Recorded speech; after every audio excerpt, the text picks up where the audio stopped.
Hey there, Barry's bringing you my first ever World of Warcraft guide. I'm excited to bring it to you guys, and I hope I can do quality guides in the future as well. Today is going to be a little bit more of my thoughts on the profession system and some advice that after playing on the Dragonflight beta for 3 or 4 months and watching probably about 3 or 4 hours also of profession guiding and gathering guides that are out there on YouTube, but after still watching all of those videos, I still had a lot of questions that need answering. So hopefully, if you do still want to find a little bit more information about Dragonflight professions, then this might be the video for you with some more kind of direct guiding. What objective was when going onto the beta was, is it worth Dragonflighting as quickly as possible and picking up the glyphs? So if you're unaware, in Dragonflight you'll be able to dragonfly very early on. It takes very little time in order to get to the quest, in order to learn dragonflying, but your dragonflying abilities overall are kind of meh, not amazing starting off baseline, but it's nice to have. But in terms of doing like gathering loops in particular, it wasn't too efficient, and I found myself like waiting a lot just for the vigor, which is the resource bar for Dragonflight, in order to restore. If you do pick up those emblems, you do get better dragonflying, which allows you to do basically more flying around the map. Overall, gathering the emblems isn't too difficult. Sometimes you can be waiting for some vigor to get to those emblems, and there will be a map I will put underneath in the description down below if you do want to see some waypoints. But also there should be plenty of WoW mods like Handy Notes, I believe it's called, will help provide marking nodes on the map for when you're playing on release. So one of my questions was, is it good idea to go around the whole map, which you are able to, gather up all of these glyphs and just get it done straight away? The answer and conclusion I came to was yes and no. Honestly, it really doesn't matter. If you really want to go hardcore on the gathering from the get-go for some specific reason, then and just get the professions going and start selling ore in the auction house extremely early, then yes, that could be worth it in the first day. Honestly, after that though, I don't think there's any point doing that whatsoever. I think if by the time you've done your questing and stuff around Dragonflight, you're going to be picking up the majority of these glyphs very easily, at least anyway, when you're questing in the area. They're not that hidden. Your dragon alerts you also with a buff and a sound effect when you're near one, so you could probably do the whole quest line and only be missing about a handful. So you're going to be able to get down the talent tree really without worrying about it too much anyway.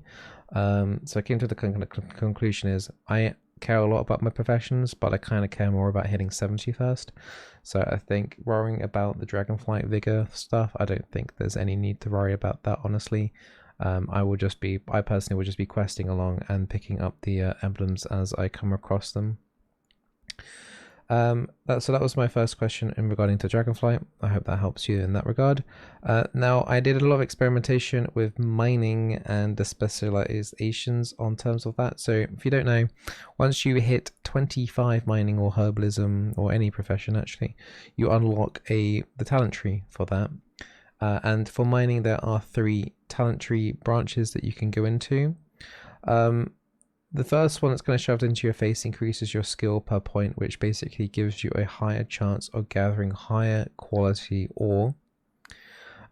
So there's different rankings of ore. There's 1-star, 2-star, and 3-star. And if you want to make the best items in the game, generally you will need the 3-star material, which is obviously going to cost a lot more. But at the start of the game, you just want to basically churn out points for your blacksmithing or whatever profession that you're using the materials for, just to get the rank ups as quickly as possible. You're not really going to care that much about the quality of the gear you're making, because that doesn't increase the amount of skill points that you get. So I was experimenting with testing at one of the other trees, which is like the elemental mining, but in the end I felt like that was not worth it at all. We're going to come across the base ore across the entirety of Dragonflight, and you need a lot of that base ore, and it's going to be the same for herbalism as well. There's going to be a base herb that you're going to need, and you're going to need a lot of it, and by a lot I'm talking hundreds and hundreds and hundreds, thousands probably, of this ore in order to rank up your blacksmithing. So you're going to want to go into the finesse. I would highly recommend focusing on finesse early on under that mining process first tree, and maxing that out, because the last kind of blob there also increases the amount of ore that you get from deposits as well. So my recommendation would be get mining process, unlock it, put points in it until you unlock the second branch, and then put all of your mining learning points into the finesse. And I think finesse, just having more ore anyway, regardless of the quality, I think early on at least anyway, it will sell. People will want to buy it. People that didn't focus in finesse will be struggling for the ore and for their blacksmithing, etc., in order to do their crafts. So I would highly recommend that you opt into the finesse and get the extra ore bonuses, and then after that I don't think anything else really particularly stands out, maybe from meteorology, whatever it's called, and mastering the elements. Those two subtrees, those look then a bit more interesting when you're like max level and you need some more of those fancy ores in order to make the higher level gear. Deftness increases your mining speed, and I think that in particular is kind of pointless. That's not a stat that you really care about that much. You're not going to be saving that much time mining because of that. And then you have the another one that could be quite interesting is perception. Perception increases your chance of gathering rare materials from the nodes. If you do get like a perception tool, that could be pretty handy in terms of giving you a slightly higher chance of getting those rare materials. Basically, when you're gathering any node, regardless whether or not you're going to get a mining point from the skill up or not, you will obtain have a chance, to obtain one of those learning points, and you're going to need a lot of those. You're going to need hundreds of those. So I don't know if perception necessarily helps get more of those, but that could be particularly handy if it does, on top of the extra resources that you are getting. So that's what I discovered from mining. And blacksmithing, back onto that, you will need a lot of that base ore material, which is called the severite ore, if you're doing blacksmithing. So severite ore, you get around about 3 to 4 with no extra finesse bonus, extra ore gathering bonus. And you need around about 10 to 15 ish per craft, and you're not always going to get a skill up once you've done your first craft bonus. So you will need a lot of that ore in order to grind out like certain points until you hit the next milestones to unlock new recipes. So blacksmithing is looking pretty grindy, which is good. I'd rather that it be the case rather than just instantly getting to max level. Also, you have the issue of fishing also providing blacksmithing recipes and other recipes. So keep an eye out on fishing on auction house stuff if you're missing some recipes that might help you either make money or give you rank ups as well. All the fishing that you can do, it's a low chance. I was doing some fishing myself. I managed to find one bottle. Mind you, my fishing skill was only ranking up relatively slowly. It wasn't max level on the Dragonflight fishing. I was getting these blue bottles. I managed to find one which gave me inscription cosmetic for Dragonflight stuff. So, but you can put that recipe on the auction house. So you might want to keep an eye on any cheap potential profession recipes on the auction house, just to give you that bonus craft. Because if you don't know, if you do a bonus craft for the first time, you can get multiple rank ups just by using a recipe near your your level and you haven't crafted it before. So it could be a nice way to get at some extra bonus points without having to spam old recipes that are only giving you a minute chance to give you a skill up. In terms of blacksmithing money potential, blacksmithing provides a lot of tools for not only your own profession, so you can make your own blacksmith hammer. If you've got mining on the same character, you're going to be able to make your own pickaxe, and also they can make tools for other professions. So I expect those to go on the auction house relatively quickly. They're not that difficult to make, honestly.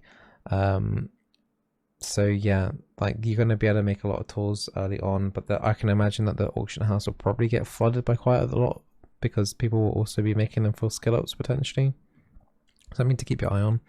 Also, the very early recipes, after only playing for about 2 to 3 hours, I was able to make item level 310 blues, which require character level 51 plus 2 to use.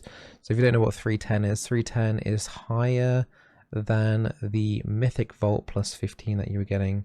So for a lot of people, you know, getting 310-ish gear from blacksmithing, for example, yeah, that's going to be a huge item upgrade for players if they're just focusing on the mining and blacksmithing super early on. Also, in terms of going back to the first craft bonuses from doing that, I did notice I was getting roughly about 1 bar of XP per first craft.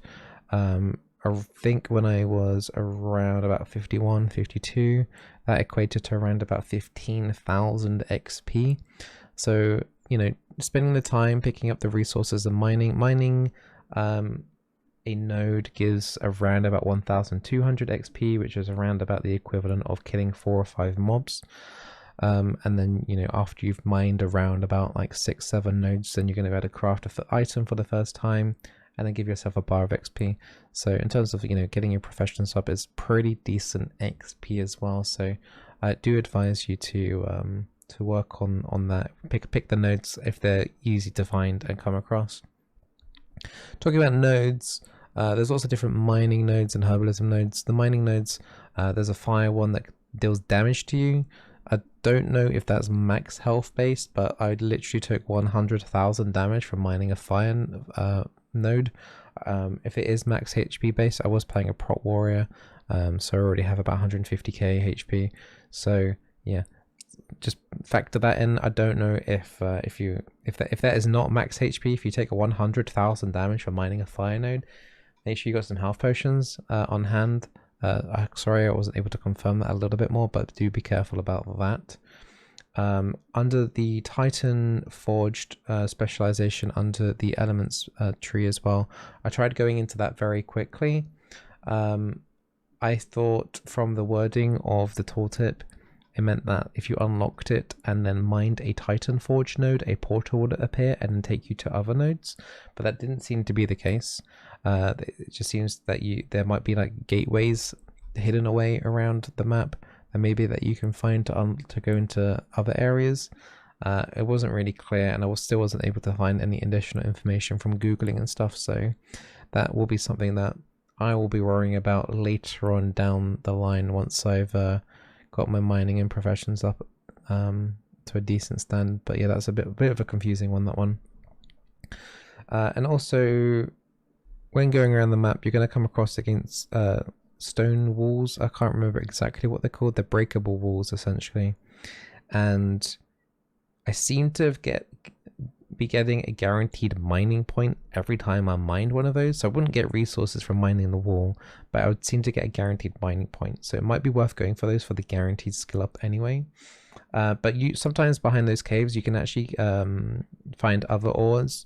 Usually they'll be marked on your map though. So if there aren't any other ores marked on your mini map, then there might not actually be anything in there.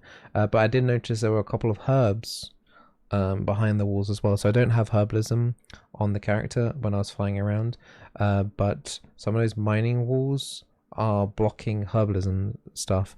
I believe other people, so say for example a miner mines that away, that will be mined away I think for everyone. And then there's a little shovel on the ground just as you walk in, and then that teleports you outside the entrance of the cave. So I'm assuming that cave can then get blocked off, and you will need to have a miner to unblock it so that you can get whatever treasures or herbs or mines that are inside the in the cave, just so that you're aware. A little tip as well from when you're doing gathering and professions as well, it costs a lot of raw gold in terms of everything. From reagents from the vendor, cost around about 15 gold each, I think it was, for the flux. And honestly, I needed to buy multiple stacks of 100.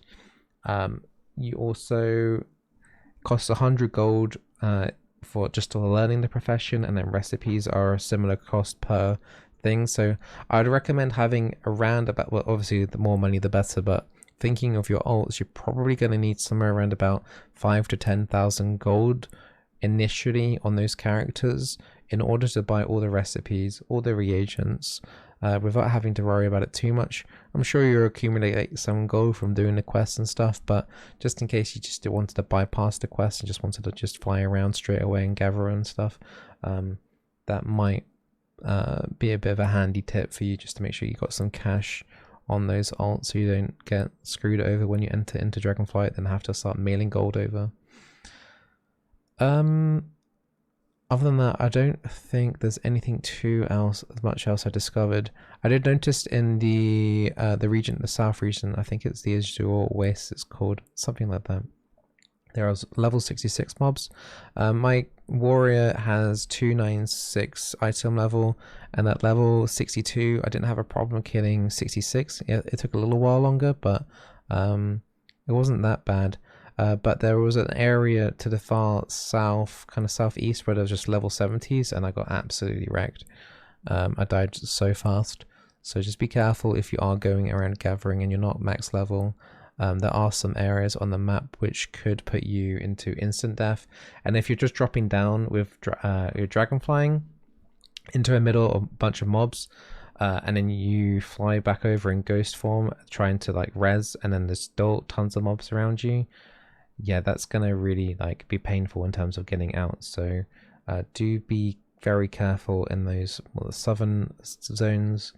In terms of minerals and path things for mining the ore, I didn't really notice a great distribution over to like the plains area to the south and even the bottom zone I was just talking about. It actually seemed like the Waking Shores was pretty good actually at the ore rate and the node stuff. So Waking Shores actually seems like a pretty good starting zone, not only just, you know, picking up your professions anyway, but gathering in general just seemed like really decent spawns. And I don't know if that was just RNG or it was only just a quick glance overall, but it seemed much easier to get mining nodes, at least anyway, from the Waking Shores. Maybe the plains would be better for herbalism, maybe potentially. I don't have that information at hand, and I do apologize, but this is just kind of like me after playing 3 to 4 hours on Dragonflight, sharing my thoughts. And yeah, I think that's everything that I took away from that. So when you are doing that blacksmithing, item level 310 is very easy to obtain at the very couple of hours of just doing a bit of blacksmithing. If you did want to kind of skip the leveling process, so you can just gear up yourself pretty easily. I didn't check the recipes for later on because I kind of wanted to save it for you know, not to spoil it myself. So yeah, I hope you're looking for the Dragonflight. I hope this, like, you know, little video, little thoughts process kind of give you a bit of a better idea in terms of the mechanics of the professions system and dragonflying in Dragonflight. And you know, in the future I'd like to do a little bit more, you know, structured guides and, you know, an actual script and stuff. But as I said, this was just off the cuff of my head, kind of thinking out aloud, and you know, finding out some information for myself, and I thought a few people out there could maybe use it. All the best, take care, and yeah, I would like to put some more WoW content soon, particularly to do with the gatherings and dungeons and raidings and stuff. I'm going to go pretty hardcore into Dragonflight, so I'm sure I'll to provide some extra information along the way. So be sure to subscribe, and maybe I'll teach you, or you can teach me something in the comments down below if there's something that you think I've missed. So all the best, take care, and see you in Dragonflight.